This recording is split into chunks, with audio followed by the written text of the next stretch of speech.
Your Olympic hero has arrived. It's true, it's true. You're supposed to build a better world. Don't you want to be a part of it? Suck it, you shit.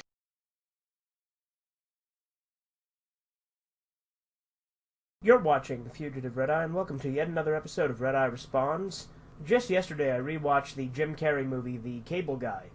It's an underrated movie, I really think it is. It gets a lot of hate for no reason. It gets kind of mixed reception. Some people do tend to like it, but other people act like it's the worst Jim Carrey movie ever made. And that reminded me of this video from back when I used to watch Channel Awesome. I haven't watched them in forever, long before the drama started.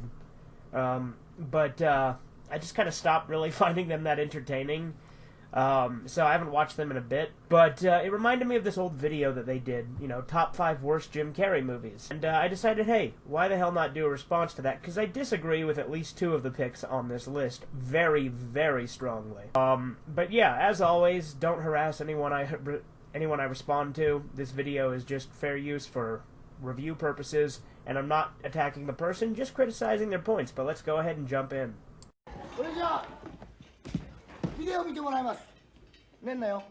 Hey everybody, I'm Walter Bernasiak, and this is Top 5. Here we count down the best and worst performances of our most beloved actors. Not gonna lie, I used to watch this Top 5 series a lot. Like, it wasn't anything spectacular, but I did watch a bit of it as it was coming out. So, I mean, although Walter Bernasiak doesn't get a lot of attention at Channel Awesome, I did used to watch him every now and then. That's the thing about comedy, though. It's very subjective, even more so than dramas. That is very true, and that is why I have a lot of disagreements with him on this, because it's all subjective, opinion-based stuff. It's for that reason that this list is less worst and more least best. That's a stupid distinction to make. What he should have said is it's for that reason that this list is entirely subjective and you may disagree with it, or something like that. To say, oh, least best, that's the same fucking thing. Doesn't make a difference. Number 5. Charlie Bailey Gates / Hank Evans in Me, Myself, and Irene. I have not seen this movie, so I'm actually going to forego this segment. For those of you who have, maybe you enjoyed it, maybe you didn't. I haven't seen it, so I can't make a judgment on it, really. Number 4. The Cable Guy in The Cable Guy. Yes, I know, shocking. It should be absolutely no surprise that this is on here due to the fact that watching The Cable Guy again last night inspired me to make this response. I love The Cable Guy. I think it's actually one of Jim Carrey's better movies because I really enjoy the dark comedy around it. But like I said, it gets kind of mixed reception and gets overly hated on by a lot of people.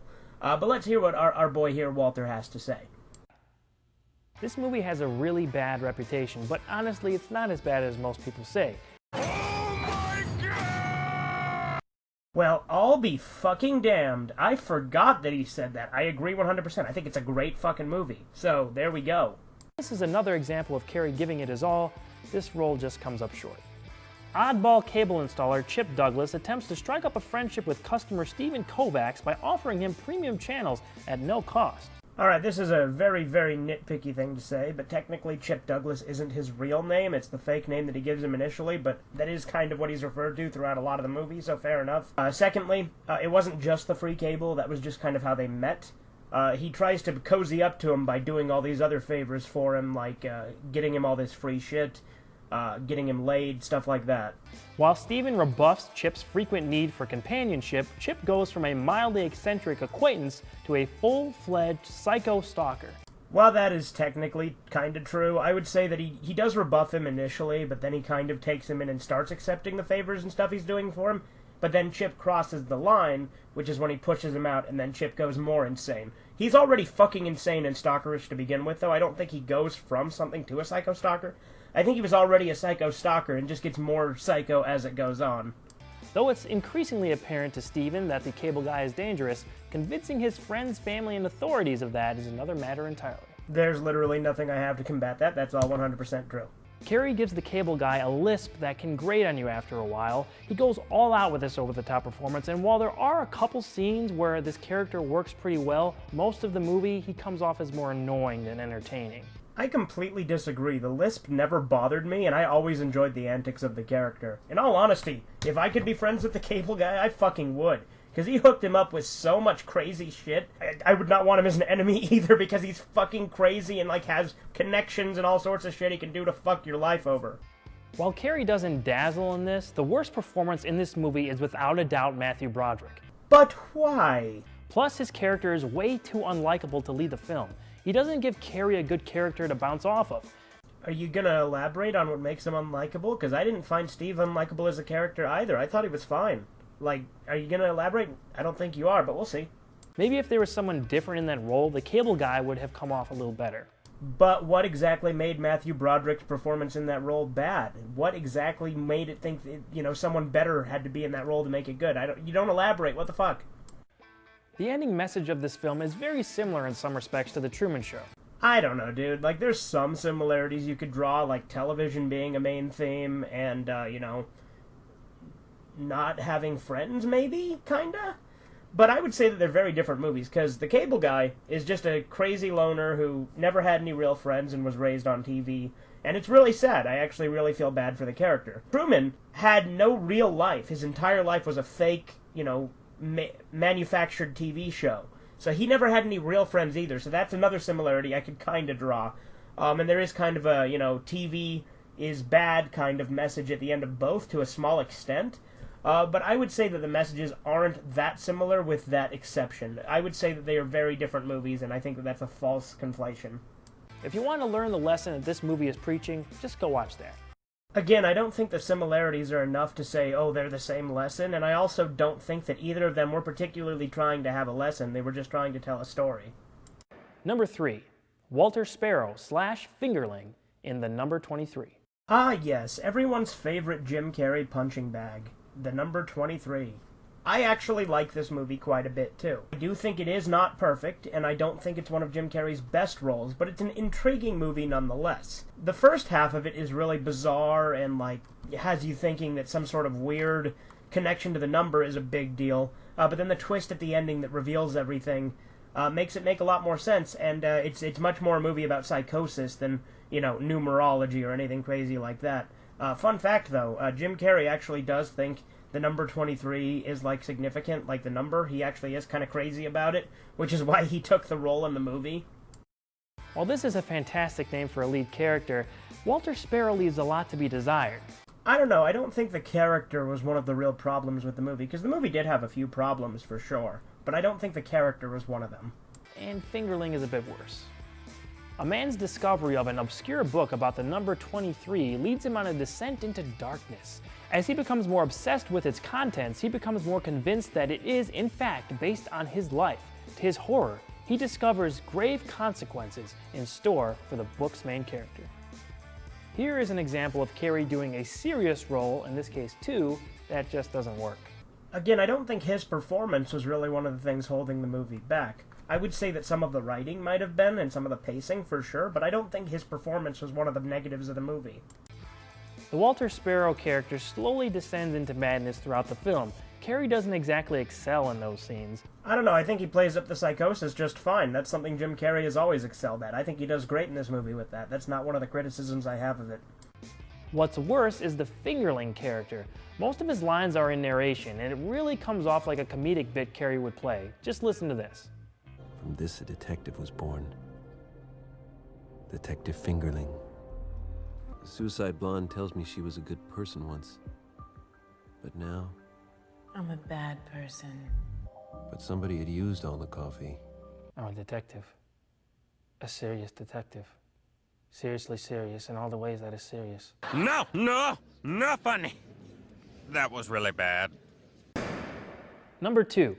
Count Olaf in Lemony Snicket's A Series of Unfortunate Events. Oh boy. No. Just fucking no.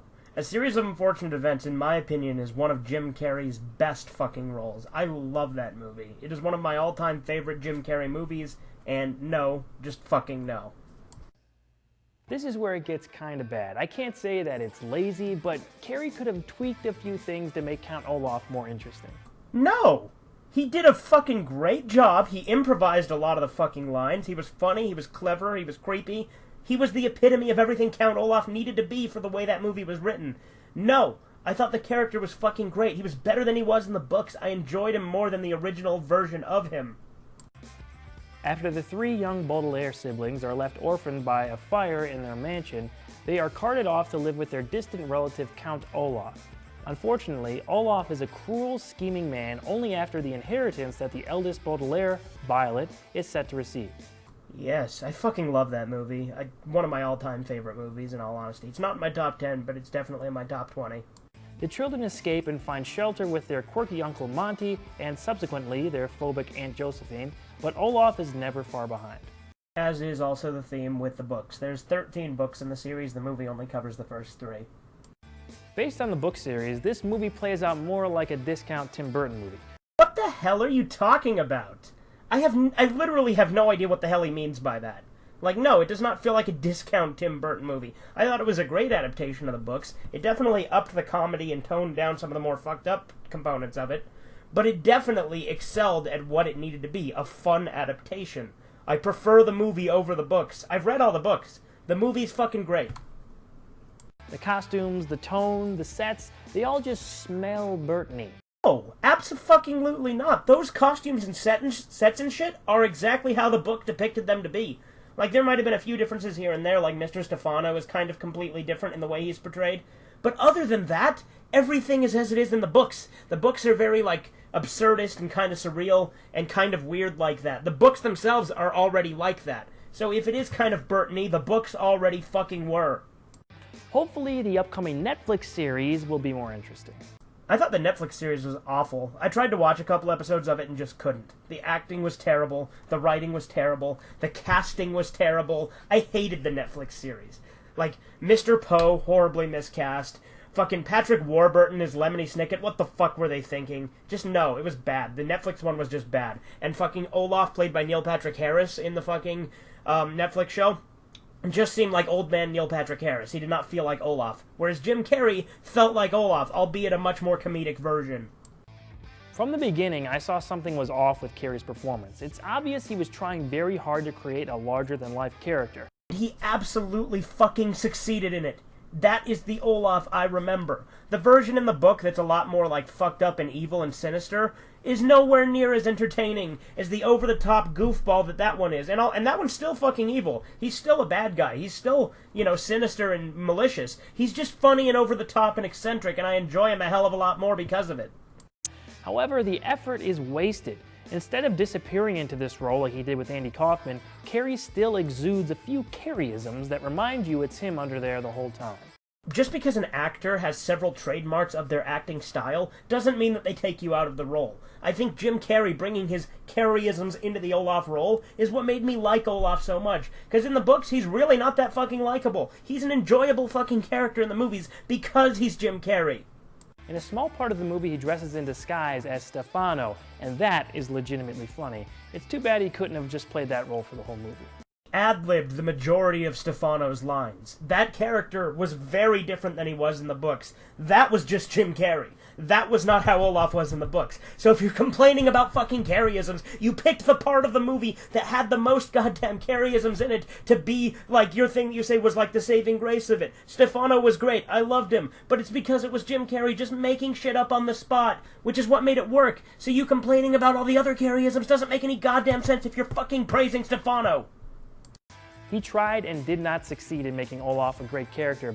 Shut up! And the number one worst Jim Carrey performance is... Mr. Enigma. Edward Nigma. But you can call me... The Riddler. While the Riddler is not like my favorite Jim Carrey role, I thought that the campiness of it was really fun, because I love campy, cheesy Batman more than I like serious Batman, although I do like serious, dark Batman too. I think that the Riddler was a fine performance. I thought it was funny and entertaining. I didn't think it was one of his greatest, but it's certainly not one of his worst. This is pretty much Carrey at his most popular, and it seems like he was not only given free rein, but encouraged to go as over the top as possible.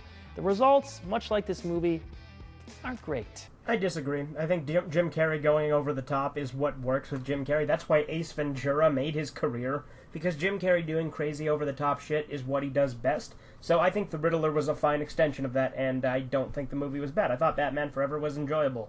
Let me get this out of the way first. It was really weird going back to watch Batman Forever. Say what you will about my pal Zach, but at least he takes the material seriously.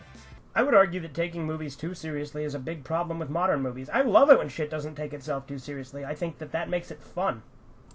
Almost everything about this movie is just ridiculous. And that's what makes it fun, because I think they were trying to harken somewhat back to that Adam West Batman kind of tone, which I also think they were kind of doing in Batman and Robin, with obviously mixed results. I do enjoy Batman and Robin, but it is a terrible movie, but that's why I enjoy it, because it's fucking stupid. The majority is annoying and too loud to ignore. Carrey is a big part of that obnoxiousness. His Edward Nygma and Riddler portrayal is at a 10 the entire time. There's no break from his craziness. That's called having fun. Being over the top and stupid and silly can be fun.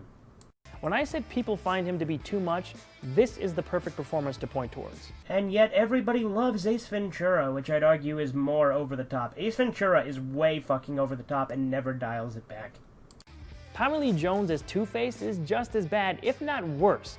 Once again, I thought Tommy Lee Jones as Two-Face was super fun.